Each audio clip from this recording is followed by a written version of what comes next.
Hello, I'm CJ Werleman, and in this episode, we reveal how Israel is ramping up efforts to stage fake anti-Semitic attacks across the world to undermine solidarity for the growing pro-Palestine movement. But first, please remember to like and subscribe to our show. Now let's get into it. The Zionist lobby, in a single word, is desperate. It's growing desperate because it's finding it increasingly difficult to confront a growing shift in American public opinion towards the Palestinian people during the past year and a half. A new reality that's costing the Israel lobby hundreds of millions of dollars, having spent a whopping $25 million on just 2 of 534 congressional races during the most recent US election. Money, however, is only one side of the equation, the other being manipulation. And it's here where Israel gets really down and dirty in the trenches. It's here where bogus allegations of anti-Semitism are used as a smokescreen to shield the self-proclaimed Jewish state from condemnation as it commits genocide in Gaza and ethnic cleansing in the occupied West Bank. Yeah, you already know this.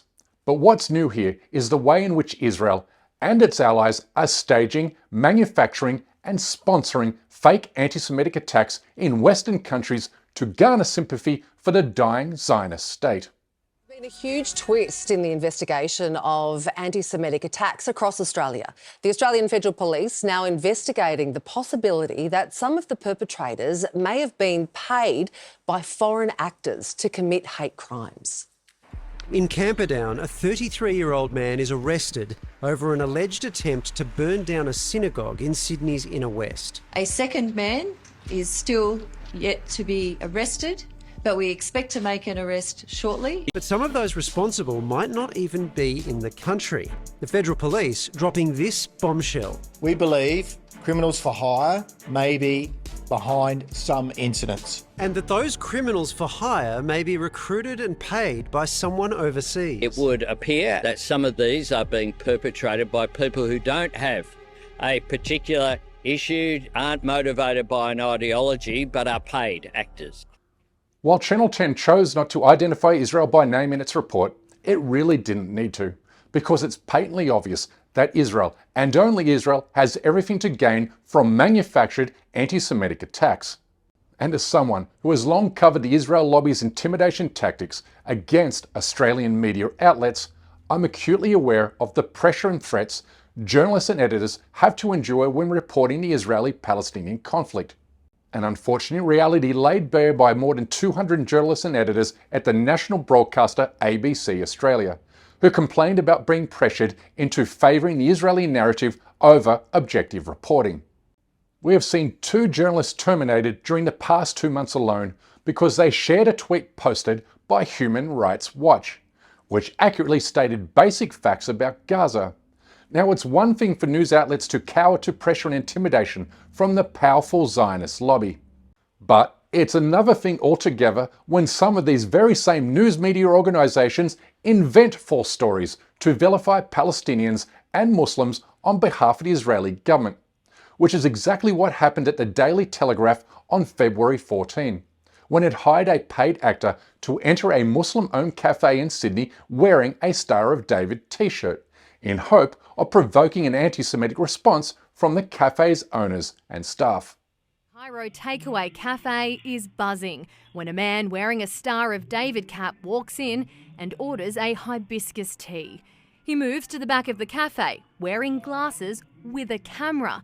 He turns them on and he leaves, following the female staff member who served him. They're at the door when the man in the cap speaks up. The alleged conversation relayed to the cafe's chef. Am I upsetting you being here? And she said, no, I'm just asking you what do you want. He says, because I'm Jewish. Seconds later, a senior journalist from the Daily Telegraph enters with her photographer and allegedly asks the same female server, have you got a problem with the man with the white cap? She says, why would I have a problem?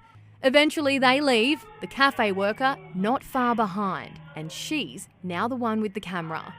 That is out and out intimidation. Who comes into a restaurant and asks me a question about this gentleman who I don't even know? Do you think it's not intimidation that you found it appalling that you think it's your shop? Show me that you're from the Daily Telegraph. Easy. I don't know, I think something's upsetting.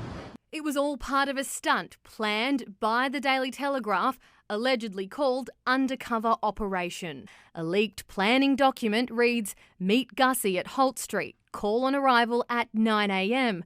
Undercover Jewish man Ophir Birnbaum sees what it's like being Jewish in Sydney." This kind of skullduggery and manipulation has been going on for years, and it's not only in Western countries but also in Israel, including last month's botched bombing attacks against buses in the Tel Aviv area, which was initially blamed on Palestinians until it became impossible to deny the culprits were Israeli Jews. We've also seen this disturbing trend rear its ugly head on college campuses throughout the United States, where Jewish Zionists have staged a record number of fake anti-Semitic incidents. In one case after another, Zionist counter-protesters have faked injuries or pretended to be pro-Palestine activists while shouting anti-Semitic slogans or expressing support for Hamas. Their goal is to attract attention from gullible and complicit media outlets. But this next story truly takes the cake, in which a 20-year-old Israeli American was arrested and jailed for pretending to be Palestinian or Muslim while making more than 2,000 bomb threats against synagogues and Jewish schools in the United States and Australia. A 19-year-old man has appeared in court in Israel accused of making dozens of hoax bomb threats against Jewish community centres in the US, Australia and New Zealand. Defence lawyers say the young man, who has dual US-Israeli nationality, has a brain tumour, and this may be affecting his behaviour. Of course, it's important to note here that were he Muslim, then the media would have called him a terrorist. But because he's Jewish, his acts of terrorism are dismissed or excused as a brain tumour or mental illness. In other words, innocent until proven Muslim.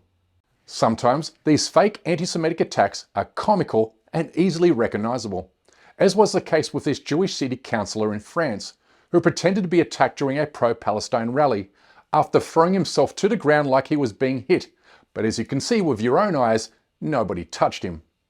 Other manufactured attacks and acts of vandalism are a little more sneaky, like this one in Brooklyn, New York, where a CCTV camera caught a Jewish man spray painting a Nazi swastika in a laneway, a blatant effort to tie Nazism and anti-Jewish hatred to the pro-Palestine movement. Yes, comical to be sure, but these fake attacks are highly effective in convincing the media that Israel's mass slaughter of 80,000 Palestinians isn't the problem. The problem, according to the media, is the mean things people say about Israelis and Jews online. NBC says Australia faces unprecedented surge in anti-Semitic attacks, while CNN cites the Anti-Defamation League in alleging a shocking and historic spike in anti-Jewish hate crimes. But here's what their audiences are not told: that these media outlets have adopted the ADL's definition of anti-Semitism, a definition that equates criticism of Israel with anti-Jewish hatred. Therefore, according to the ADL, waving a Palestinian flag is an anti-Semitic attack. Wearing a keffiyeh is anti-Semitism, as is adding the watermelon icon to your social media profile. How utterly ridiculous. So yeah, duh. Of course there's a spike in anti-Semitism if you include criticism of Israel as a form of anti-Jewish hatred. And you can see how this is a massive media blind spot, given we are talking about a state that's earning loads of criticism after being accused of committing genocide by the International Criminal Court and every human rights organisation on the planet. Canadian journalist David Mastracki proved how certain human rights groups and the media are exaggerating anti-Semitic hate by adopting Israel Lobby's definition of anti-Semitism. And he did this by carrying out an online experiment, whereby he set up a pro-Palestinian account on Twitter and then posted 7 innocuous tweets in support of Palestine, including "Free Palestine," "No state has a right to exist," "Israel has killed 13,000 children," "Anti-Zionism is not anti-Semitism," none of which of course is anti-Semitic. He then reported these tweets to Canada-based human rights group B'nai B'rith, which in turn later cited them as examples of anti-Jewish hatred in its database, therefore adding to the total official number of anti-Semitic attacks in Canada. even though his tweets weren't anti-Semitic, and even though nobody from the human rights group bothered to verify the identity of his fictitious Twitter account. Houston, we have a problem. We have a really big problem. The problem being these manufactured instances of anti-Jewish hatred are stoking actual violence and discrimination against anyone perceived to be Muslim or Arab, while also needlessly causing panic and dread throughout Jewish communities, as typified by an attack in Florida last month, where a Jewish American shot 2 Israeli tourists he mistook to be Palestinian. He got out of his car, stopped the 2 men, pulled out a semi-automatic handgun, and then gunned them down. Thankfully, the 2 survived to tell their story. They took off. He tried shooting them from the back of their car. Bullet went through right next to him, right next to his ear, because he was the driver.